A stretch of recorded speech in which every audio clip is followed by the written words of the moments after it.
Hi everybody, this is Spassky from EuskoTracks, and I would like to present the utility, the tool that I have made in order to help me design some special tracks. Probably some of you have been following the thread of EuskoTracks test track that I am trying to create in order to help me testing cars and different stuff under controlled conditions to later check on telemetry and so on. Apart from those controlled testing conditions, I would like to include some special fun tracks where the game physics are also tested under more special and not so common circumstances like loops, high cambered roads, and etc.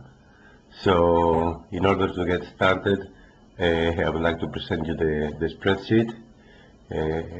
Now it's in blank mode so that you can also see how it works in terms of loading cars and tracks.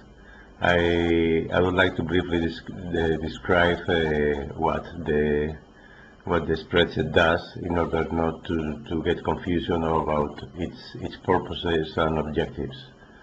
Well, the idea is that a trajectory in 3D is created and a mass follows that trajectory under some power or braking conditions and trying to simulate the car characteristics as accurately as possible, but in all the cases without simulating tires or suspension or other stuff. It's just like a general behavior just to check the limits when designing a track so that you can more thoroughly understand how will the car behave. As I said, you have throttle, you have brake, but you don't have steering. So in my opinion, what describes the best what the utility does is more or less an escalator simulator, right? Where you don't have any steering and the car follows a determined path. So in order to get started, I will load one condition, which is always a combination of a track and a car. I will start with oval track, and I will use Formula VC car. Okay, in some seconds all the gaps will be filled. Okay, here we are, and I have loaded an oval banked tracks. You have the four views, a isometric view, and top and lateral views. And can you see the road is drawn with the lateral lines and the midline, and in a yellowish stone is the normal, is the side where the car drives, just to check for loops when you are upside face down or face up. You can see here in the left part two graphs which are for speed, the brake and throttle inputs, and in the lower graph you have the reactions of the car to the road, right, and the acceleration. Here you have the normal load. It's always in meters per second, so it's not, so all the cars can be compared without having the mass distortion. The lateral acceleration, which is the one that wants to take the car to one of the sides of the road, and the longitudinal acceleration, which goes for accelerating or braking, and the pink one is the acceleration. You can also see that in the track and in the graphs there are some highlighted places which I will briefly explain what they mean. The car has like ABS and traction control. I mean, it will not provide a higher acceleration than what the grip can do. So when that happens, like here is only a little bit in throttle. You can see it's not vertical line. Here you have marked that the longitudinal acceleration is limited by friction, and here the same but for braking. You can also see it here, right? This is the ABS and this is the traction control acting. Okay, so in order to understand how it works, you can see that here the longitudinal acceleration, the lateral and normal accelerations are reduced by a lot. That's because the car is in the straight part of the road where there is no centripetal force, so the normal reaction, it also decreases because of the bank. It's banked, so some of the lateral acceleration pushes the car onto the road. Okay, so let's do a brief explanation of how it works in terms of, okay, what could I do with this combination here. Okay, I will start for the most simple thing, so we can change camber, right? And we can also put full throttle. We'll start with full throttle, so in order to better understand. Here, the combination that appears here is 200 meters full throttle, 100 meters braking, and the rest is full throttle. So I will eliminate this, and I will just okay, I will do it from the right place because it's easier to do it. Here we have the oval, here we have the throttle brake. I'll use here, and I will put 6000, and I'll copy the original formulas so that it gets it from there directly. Okay, now it's much better. Okay, as you can see here, now a full throttle is applied, and you can see that it gets more or less like a constant speed, right? It's not limited. I mean, the car could go in the oval full throttle until it reaches about 88 meters per second. So if I start with a higher speed, what should happen is that it should have too much speed, and traction control would start acting in the beginning until not traction control, sorry, but the drag of the car reduces the speed until its limit. Here you can see how it finally all the reactions stabilize, and this would be a really boring track for the car, right? So we can, here you have the camber. In this case, it has to be measured from the with respect to the helicoidal, to the radius. So if we wanted a less banked, we would have to use a higher. I'll use 15 degrees to the horizontal, which is 75 to the vertical, and redo the calculations to see if now if it can go full throttle. Yes, it still can go full throttle. This is a Formula 1, so the reactions are increased, but they are still not in the limit. So I will increase even higher the camber to, let's say, 5 degrees only. Let's see if it's enough to, so that the F1 does not go full throttle.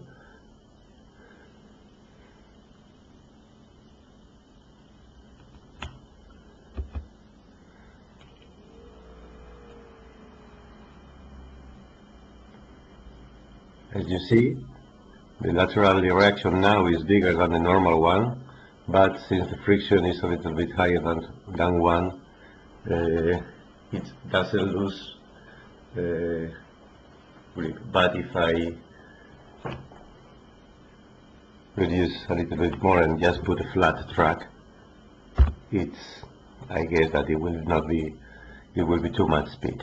It's now very close to the limit.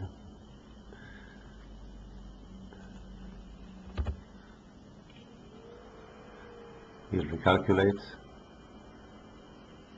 and as you see, things start happening when you put a flat course, right? As you see, traction control starts in the curve, and it's also here you have it marked, but it also happens that the lateral acceleration is too high. So here, and I represent it in the side of the track, the car would go off, right? So in order to keep it simple, I continue the simulation of the track just by marking it and reducing the speed. When this happens, I remove the throttle, so speed starts reducing, and the time it's using the car to get the lap done would be unrealistic because it's going too fast here, right?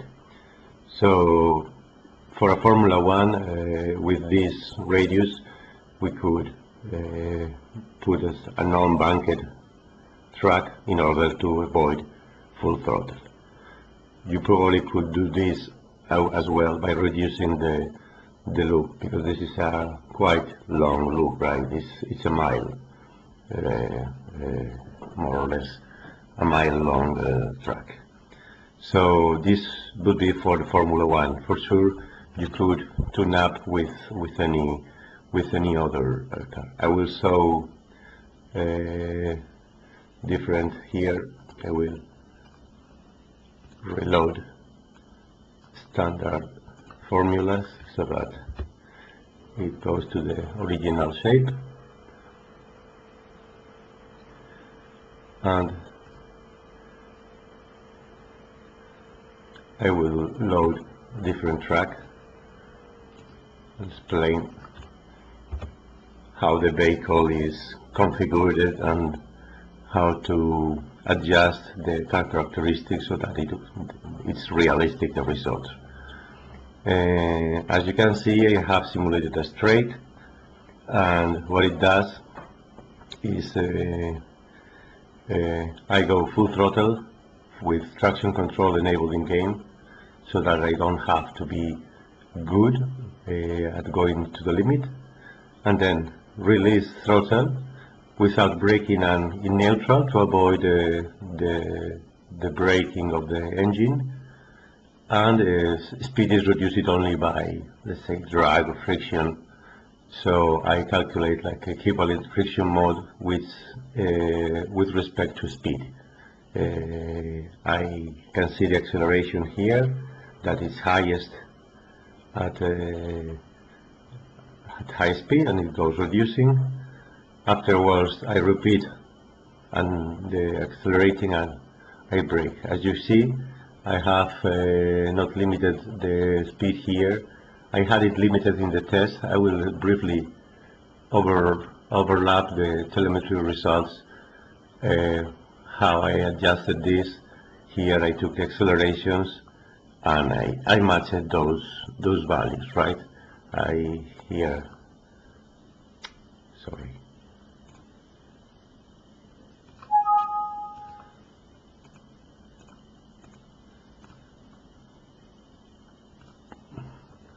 Here I took for the drag and for the lift, I took the values at 3 different speeds, and I interpolated it by a polynomial, considering that at 0 the drag and lift effects are 0, so I wouldn't let it.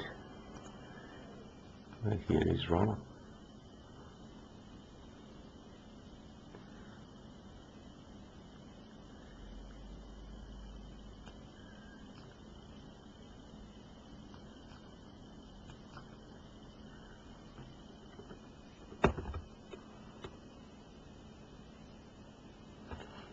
Okay, I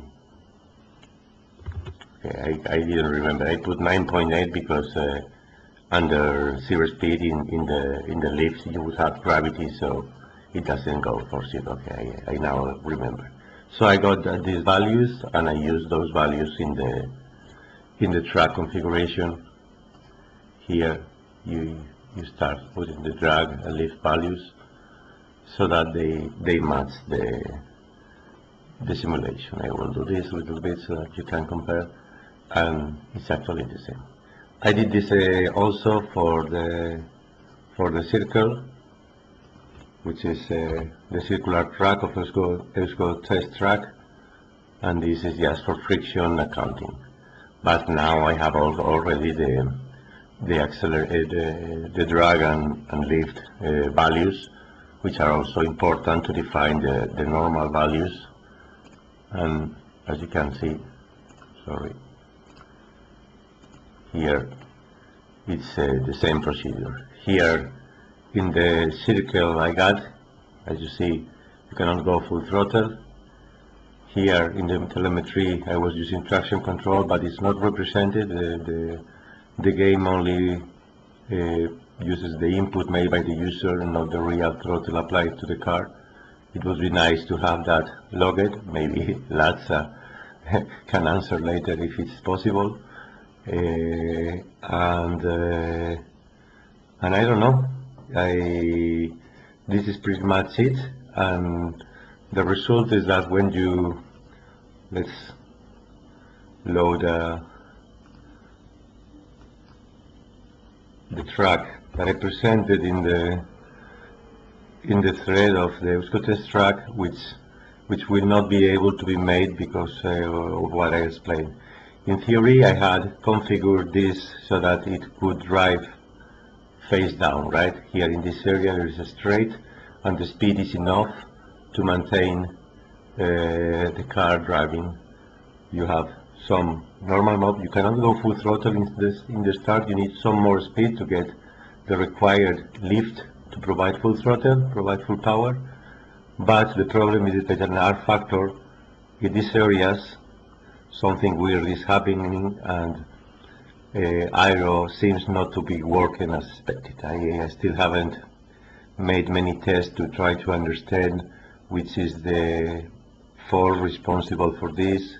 I would have to modify the formula AC, for example, reducing drag, lift, trying to see which is the involved force that is not working as expected.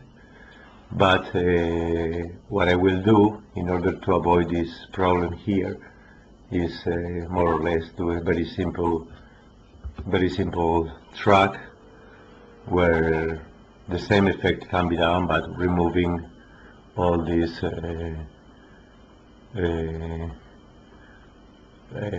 vertical zone, right? So here is a track. This would be full throttle with no problem, and in theory it could also drive face down in the topest part. There is still some normal load remaining of 8 meters per second equivalent, so it should drive upside down.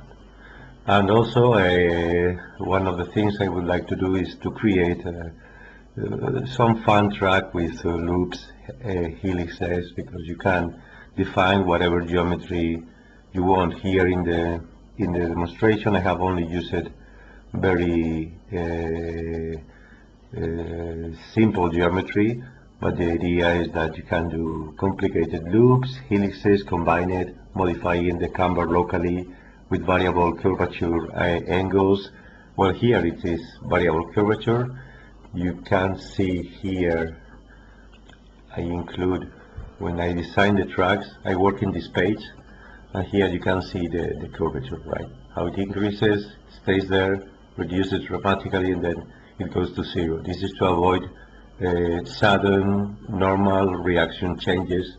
As you see here, it increases, but it doesn't jump from one value to the other, so that is good for the suspension, so that it can load up or load down not dramatically. And that's about it. I hope I will provide some nice designs of tracks coming out of this spreadsheet. This is a private work. This is not going to be shared, at least not for the moment. I still will try to figure out what I want to do with it. Okay guys, have fun. See you.